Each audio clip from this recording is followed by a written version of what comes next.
Hello student, स्वागत है आपका हमारे यूट्यूब चैनल अभी रॉय पीसीएम क्लासेस में। स्टूडेंट आज फिर नई वीडियो के साथ आज जो हम पढ़ने वाले हैं 10th क्लास की साइंस, और 10th क्लास की साइंस में जो लेक्चर नंबर है 21वां लेक्चर नंबर है 22। जो 20वां लेक्चर जो हमने देख लिया था, जो 20 था लेक्चर वो हमने देख लिया था, जो लेक्चर 20 था वो हमने देख लिया है। यदि आपने वो नहीं देखा है तो जाकर के उसको देख लीजिए। उसमें मैंने पढ़ाया है आपको अवतल दर्पण था, उत्तल दर्पण के उपयोग के बारे में, यानी कि इनके क्या क्या उपयोग होते हैं वो मैंने सारा वहाँ पर बताया है। एक सेपरेट वीडियो बनाया है, वहाँ पर जाकर के देख लीजिए, ठीक है। और आज की इस वीडियो में जो हम देखने वाले हैं वो एक सबसे ज़्यादा इंपॉर्टेंट टॉपिक है, जो बोर्ड एग्जाम में आपका 2 या 3 अंक में ये प्रश्न पूछा जाता है, ठीक है। 3 अंक में 101% आपका ये क्वेश्चन पूछा जाएगा, इसलिए इस प्रश्न को ध्यानपूर्वक से समझना है। छोटा सा टॉपिक है, क्लियर तरीका से आपको समझ में आ जाएगा, ठीक है स्टूडेंट। वीडियो को 1 सेकंड के लिए स्किप मत कीजिए, वीडियो को पूरा देखिए, तभी आपको टॉपिक क्या होगा क्लियर तरीका समझ में आएगा स्टूडेंट, ठीक है। जैसा कि आपको पता है कि हम 10th क्लास की साइंस पढ़ रहे हैं, और 10th क्लास की साइंस में हमने पहला चैप्टर पढ़ लिया था रासायनिक में, ठीक है नहीं। उसके हमने वीडियो डाल दिए हैं, आपने अगर नहीं देखे जाकर के देख लीजिए, प्लेलिस्ट बना हुआ है, ठीक है। और ये जो हम पढ़ने वाले हैं अब हम पढ़ने वाले हैं फिजिक्स, यानी फिजिक्स का अध्याय है पहला, यानी कि अगर हम किताब के एनसीईआरटी किताब के आधार पर देखेंगे तो 9वां अध्याय है, ठीक है नहीं। प्रकाश का परावर्तन था अपवर्तन के बारे में चैप्टर है, उसी में हम पढ़ रहे हैं। तो यहाँ पर हम देख रहे हैं कि वक्रता, त्रिज्या तथा फोकस दूरी में संबंध क्या होता है, वो इस वीडियो हम देखने वाले हैं, ठीक है। तो बने रहिए वीडियो के एंड तक। और स्टूडेंट यदि चैनल पर नए हो तो चैनल सब्सक्राइब कर लीजिए, बेल आइकन को प्रेस करो और क्लिक कर दीजिए, ताकि आने वाले वीडियो की नोटिफिकेशन आपको मिलती रहे। तो चलते स्टूडेंट वीडियो को स्टार्ट करते हैं। तो चलिए स्टूडेंट बात करते हैं वक्रता, त्रिज्या यानी आर तथा फोकस दूरी एफ में संबंध क्या होता है, ठीक है। वक्रता, त्रिज्या आर तथा फोकस दूरी एफ में संबंध क्या होता है, ठीक है, हम ये चीज़ देखेंगे। तो चलिए सबसे पहले आपको पता होना चाहिए, पहले चित्र पता होना चाहिए। हम यहाँ पर अवतल दर्पण के माध्यम से देखेंगे, किसके माध्यम से देखेंगे, अवतल दर्पण, अवतल दर्पण में, ठीक है नहीं। अवतल दर्पण में हम यहाँ पर देखने वाले हैं, अवतल दर्पण में हम क्या करने वाले हैं, यहाँ पर देखने वाले हैं। तो यहाँ अब अवतल दर्पण हम यहाँ पर एक ले लेते हैं। तो चलिए हम यहाँ पर एक ले लेते हैं भैया, अवतल दर्पण, ये हो गया अवतल दर्पण, ये आपका अवतल दर्पण है।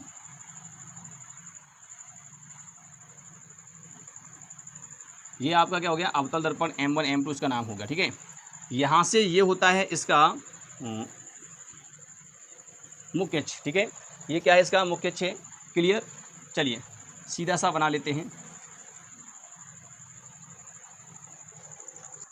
तो ये है स्टूडेंट इसका मुख्य अक्ष है, ठीक है नहीं। ये क्या है आपका मुख्य अक्ष, तो इसे कहते हैं मुख्य अक्ष, मुख्य अक्ष, क्लियर। ये आपका मुख्य अक्ष है, ठीक है। तो ये अवतल दर्पण है, और इस अवतल दर्पण में हमने एक मुख्य अक्ष खींचा है जो कि ध्रुव से होकर के जाता है। ये क्या है, एक मुख्य अक्ष है और ध्रुव से होकर जाता है, ये ध्रुव है इसका, ये P। और आपको पता है कि यहाँ पर होता है इसका फोकस, तो ये है इसका फोकस, और ये है इसका एक वक्रता केंद्र, क्लियर।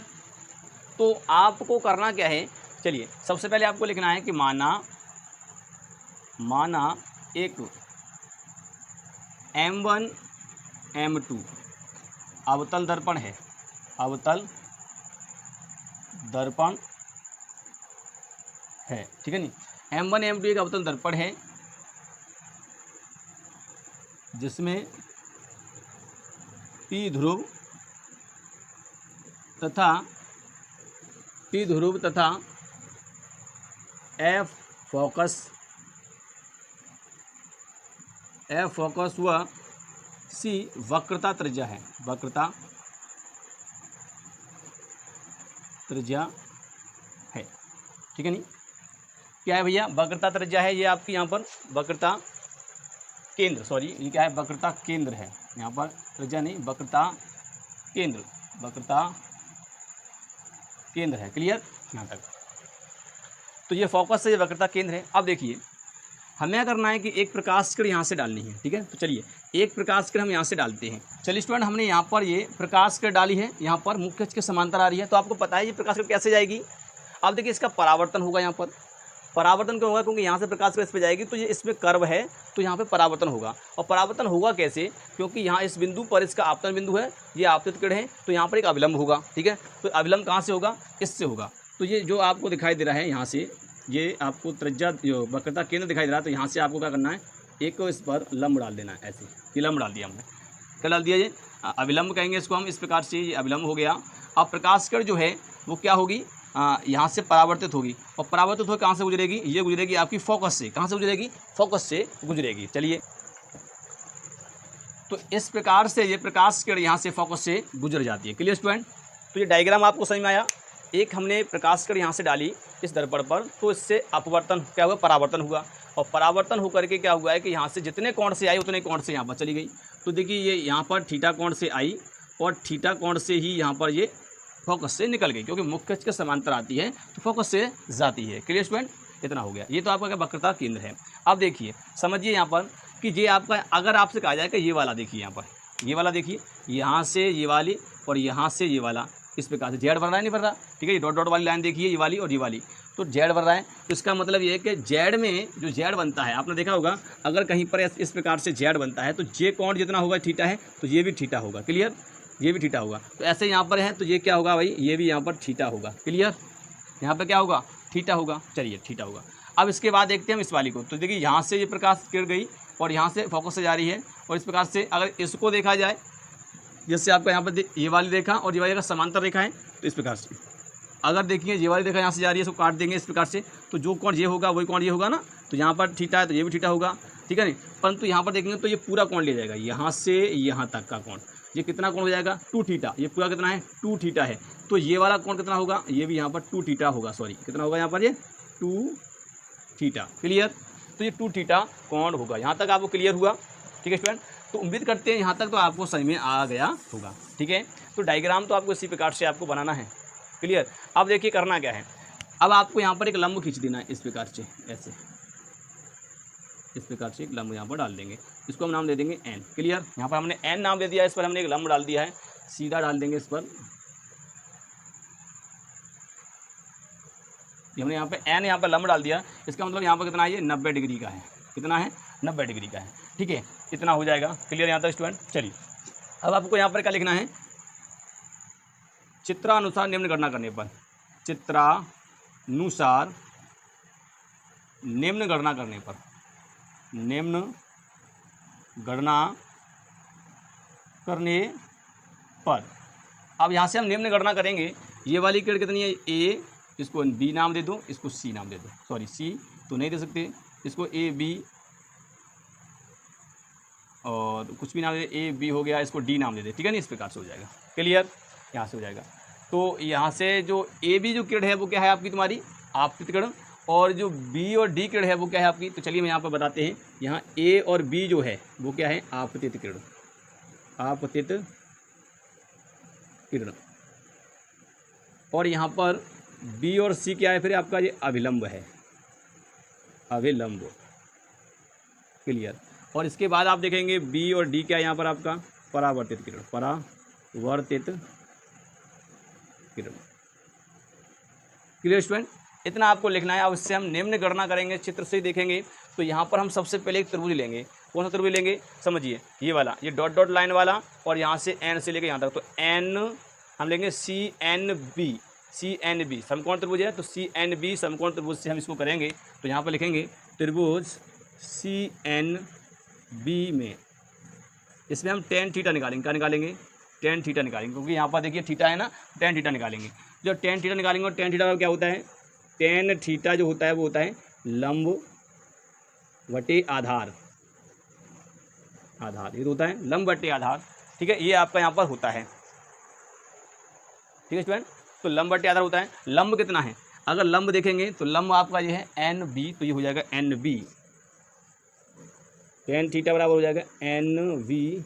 आधार कितना है, आधार हो जाएगा एन सी, तो ये हो जाएगा एन सी। क्लियर? इस तरह हो जाएगा। अब देखिए जब कोण सूक्ष्म हो, कोण सूक्ष्म कब होगा, जब ये द्वारक छोटा होगा तो ये कोण भी क्या हो जाएगा, ऑटोमेटिक छोटा हो जाएगा। जब कोण छोटा होता है, जब कोण सूक्ष्म हो, क्या लिखेंगे, सूक्ष्म कोण हो, सूक्ष्म कोण। यहाँ पर अगर हम बात करेंगे, जो टेन थीटा है, टेन थीटा सूक्ष्म कोण है, तब टेन थीटा को हम लगभग लिख सकते हैं, थीटा लिख सकते हैं। तो ये क्या हो जाएगा, ये हो जाएगा यहाँ पर थीटा बराबर हो जाएगा एन बी बटे एन सी। इसको हम समीकरण फर्स्ट नाम दे देंगे। क्लियर? ये समीकरण फर्स्ट हो जाएगा। यहाँ तक क्लियर है आपको? तो यहाँ तक ये समीकरण हो गया, फर्स्ट आपका हो जाता है। Clear student? चलिए अब हम आगे देखते हैं यहाँ पर। ठीक है, आगे देखिए, अब हम यहाँ पर दूसरा त्रिभुज लेंगे। एक त्रिभुज तो हमने यहाँ तक ले लिया पूरा वाला, बड़ा वाला, अब छोटा वाला लेंगे। कौन सा, हम लेंगे एफ एन बी, तो त्रिभुज लेंगे यहाँ पर हम, त्रिभुज समकोण त्रिभुज है हमारा एफ एन बी में tan 2 थीटा। अब यहाँ पर tan 2 थीटा लेना पड़ेगा, 2 थीटा लगा लेंगे तो tan 2 थीटा बराबर हो जाएगा लंब बटे, तो वही होता है लंब आपका एन बी हो जाएगा, तो एन बी और आधा कितना होगा एन एफ हो जाएगा, तो ये हो जाएगा एन एफ। अब यहाँ पे भी कोण सूक्ष्म है, तब कोण सूक्ष्म, कोण सूक्ष्म है, तब कोण सूक्ष्म है तो हम यहाँ लिख देंगे tan 2 थीटा को लगभग हम लिख देते हैं 2 थीटा। क्या लिखेंगे 2 थीटा लिखेंगे तो ये हो जाएगा 2 थीटा बराबर एन वी बटे एन एफ। क्लियर, ये समीकरण आपका यहाँ पर हो जाएगा, आपका क्या हो जाएगा सेकंड। क्लियर, समीकरण सेकंड हो जाएगा, यहाँ तक क्लियर है आपको। तो ये समीकरण सेकंड हो जाएगा, दिखाई दे रहा है। चलिए अब हम बात करते हैं, ये समीकरण फर्स्ट का मान समीकरण सेकंड में रख देंगे, ठीक है। तो यहाँ पर अब यहाँ से करेंगे, यहाँ से, ठीक है। तो यहाँ लिखेंगे समीकरण फर्स्ट का मान समीकरण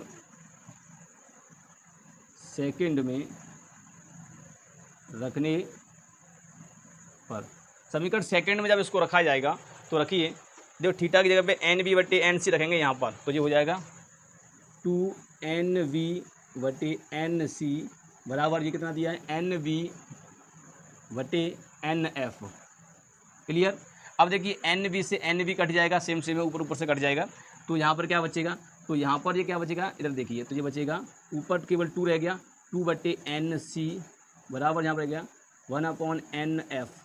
क्लियर, यहाँ तक क्लियर। तो ये रह गया 2 बटे एन सी बराबर 1/एन एफ रह जाएगा, ठीक है नहीं, 1/एन एफ रह जाएगा। चलिए दिखाई नहीं दे रहा है, इसको ऊपर ही लिखते हैं, जो रह गया वो उसको यहाँ पर लिखते हैं, ठीक है। तो कितना रह गया, ये रह गया 2 बटे एन सी रह गया बराबर हो जाएगा 1/एन एफ। क्लियर, अब दिखाई दे रहा है, ठीक है, देख सकते हैं। तो इतना यहाँ पर रह जाएगा। तो अब देखिए यहाँ पर ये रह गया, अब इसका गुणा इसमें कर दो, इसका गुणा इसमें कर दो, तो ये हो जाएगा आपका यहाँ पर एन सी बराबर 2NF होगा, नहीं होगा 2NF हो जाएगा। क्या हो जाएगा 2NF यहाँ पर आपका हो जाता है। क्लियर, अब देखिए NC जो है, NC ये है ना दूरी, अगर हम इसका द्वारक छोटा है, यदि दर्पण का द्वारक क्या है छोटा है, तो क्या लेंगे, और आगे कहाँ पर करते हैं, चलिए थोड़ा सा इसको रफ करना पड़ेगा, यहाँ से इसको हम रफ कर देंगे तब यहाँ पर हो जाएगा, ठीक है। तो चलते हैं, चलिए स्टूडेंट अब हम यहाँ पर देखते हैं, अब क्या लिखना होगा, यदि दर्पण का द्वारक छोटा है, तो यहाँ पर लिखेंगे यदि दर्पण का द्वारक छोटा है, जब छोटा है तो जो n होगा वो लगभग आपका p होगा, तो यहाँ पर n है, आप p रख दो, तो जो हो जाएगा PC बराबर हो जाएगा 2PF हो जाएगा। क्लियर, इस प्रकार से हो जाएगा। जब यदि दर्पण का द्वारक छोटा होता है, तब दर्पण का द्वारक कैसा हो, छोटा हो। जब दर्पण का द्वारक छोटा होगा, यदि दर्पण का द्वारक कैसा हो, छोटा है, यानी कि जब ये छोटा हो जाएगा तो लगभग जो n होगा ना वो उसके पास में ही होगा, तो ज़्यादा छोटा होगा तब, ठीक है नहीं।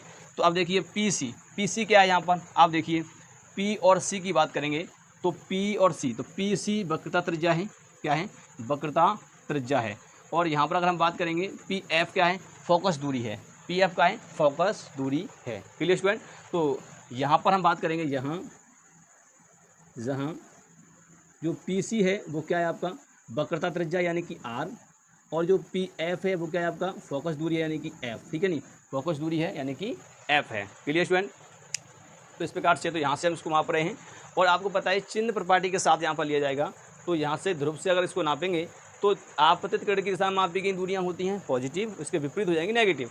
तो यानी कि हम देखिए इसके विपरीत माप रहे हैं, यानी कि PF ले रहे हैं तो माइनस में होगा, किसमें होगा माइनस में, PF किसमें होगा माइनस में, वक्रता त्रिज्या किसमें होगी माइनस में, तो दोनों माइनस में होंगे। तो इस कंडीशन पर ये क्या हो जाएगा, माइनस का R बराबर माइनस का 2F, माइनस माइनस कट जाएगा तो क्या बचेगा यहाँ पर, तो यहाँ पर आपका बचेगा R बराबर 2F। क्लियर, तो R बराबर 2F ये आपका यहाँ पर फॉर्मूला निकल के आता है, तो ये आपका यहाँ पर फॉर्मूला हो जाएगा। क्लियर स्टूडेंट, क्या हो जाएगा, तो ये हो जाएगा R बराबर यहाँ पर देखिए निकल के आया है 2F, तो F बराबर कितना हो जाएगा R/2।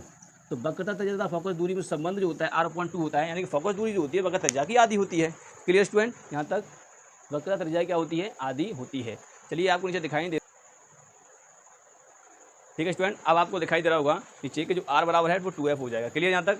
तो इस प्रकार से इस डेरिवेशन को किया जाता है। पहले हम क्या करेंगे, पहले छोटे से में ये जो त्रिभुज दिखाई दे रहा है थीटा वाला, यहाँ से लेकर यहाँ तक, इसमें टेन थीटा निकालेंगे, फिर इस वाले में टेन थीटा निकालेंगे, फिर दोनों में क्या करेंगे हम, यहाँ पर देखिए ये दोनों कोण क्या माने जाएंगे, छोटे माने जाएंगे। तो इस प्रकार से हो जाएगा, थीटा का मान उठा के इसमें रख देंगे। जब रख देंगे तो जो निकल के आएगा उससे आगे थोड़ा सा सॉल्व कर लेंगे, ठीक है नहीं, फिर आपका इस प्रकार से हो जाएगा, ठीक है।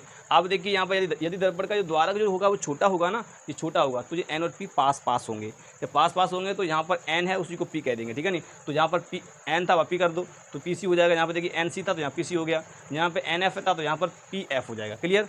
अब देखिए हम यहाँ पर पी सी क्या है, पी सी वक्रता त्रिज्या यानी कि दूरी इसकी वक्रता त्रिज्या की, तो इसकी हम विपरीत डायरेक्शन माप रहे हैं, तो इसका मतलब ये है कि यहाँ माइनस में आएगा, ठीक है नहीं। पी एफ मापेंगे तो ये भी माइनस में आएगा इस प्रकार से। तो ऐसा करके माइनस माइनस कट जाएगा, आर बराबर 2f बचेगा। तो आर बराबर कितना होगा 2f, तो अगर f निकालोगे 2 इसके बट्टे में आ जाएगा तो r/2। तो यानी कि जो वक्रता त्रिज्या है यहाँ से लेकर यहाँ तक की दूरी जो होती है उसे कहते हैं वक्रता त्रिज्या। यहाँ से लेकर के यहाँ तक की दूरी जो है उसे हम कहते हैं आर, क्या कहते हैं उसको हम आर कहते हैं यहाँ से लेकर यहाँ तक की, और यहाँ से लेकर यहाँ तक की दूरी कहते हैं हम एफ, ठीक है नहीं, यहाँ से लेकर यहाँ तक की दूरी को कहते हैं एफ। तो देखिए इसकी विपरीत डायरेक्शन में मापेंगे तो इसलिए माइनस में लिए गई हैं, चिन्ह प्रॉपर्टी के साथ हमने यहाँ पर लिया है। फॉर्मूला लेकर गया एफ बराबर r/2। वक्रता त्रिज्या की आधी होती है आपकी फोकस दूरी, जो त्रिज्या है इसकी आधी कर दो फोकस दूरी निकल आएगी। क्लियर। तो ये आपका फॉर्मूला होता है, उसी से न्यूमेरिकल होता है। अगर आपसे कहेगा कि किसी दर्पण की वक्रता त्रिज्या कितनी है, 100 सेंटीमीटर है, तो बताइए उसकी फोकस दूरी क्या होगी, 2 से भाग लगा देंगे तो निकल आएगा, ठीक है नहीं। 50 है तो 25 हो जाएगा। अगर आपको दी है कि 25 सेंटीमीटर फोकस दूरी वाले की वक्रता त्रिज्या ज्ञात कीजिए, तो वक्रता त्रिज्या निकालेंगे r बराबर तो 2f, यानी कि f में 2 का गुणा कर देंगे हो जाएगा। क्लियर। 25 दूनी 50 हो जाएगी। क्लियर। तो इसी प्रकार से होता है। तो ये आपका छोटा सा टॉपिक था, वक्रता त्रिज्या तथा फोकस दूरी में संबंध। तो लिखा है वक्रता त्रिज्या फोकस दूरी में संबंध, वक्रता त्रिज्या तथा फोकस दूरी में संबंध, वक्रता त्रिज्या फोकस दूरी की आधी होती है, ठीक है नहीं। वक्रता त्रिज्या फोकस दूरी क्या होती है, आधी होती है। ये स्टेटमेंट आपको लिखना है, वक्रता त्रिज्या फोकस दूरी वक्रता त्रिज्या की आधी होती है। क्या होती है, फोकस दूरी वक्रता त्रिज्या की आधी होती है। ये स्टेटमेंट आपको लिखना है। क्लियर नीचे। तो ये होता है आपका वक्रता त्रिज्या तथा फोकस दूरी में संबंध। तो स्टूडेंट उम्मीद करते हैं आपको समझ में आ चुका होगा। छोटा सा टॉपिक था, बहुत आसान तरीका से समझाया है, ठीक है नहीं। और यदि आपको समझ में नहीं आया है तो एक बार इस वीडियो को पुनः देखिए और आपको क्लियर तरीका समझ में आ जाएगा, ठीक है स्टूडेंट। तो उम्मीद करते हैं वीडियो पसंद आया होगा। यदि वीडियो पसंद आई है तो वीडियो को लाइक कर दीजिए, चैनल को सब्सक्राइब कर बेल आइकन को प्रेस कर दीजिए, और स्टूडेंट ऑल पे अगर क्लिक किया करिए ताकि आपको वीडियो की नोटिफिकेशन आपको मिल सके, ठीक है स्टूडेंट। आप मिलेंगे नेक्स्ट वीडियो में, तब तक के लिए जय हिंद।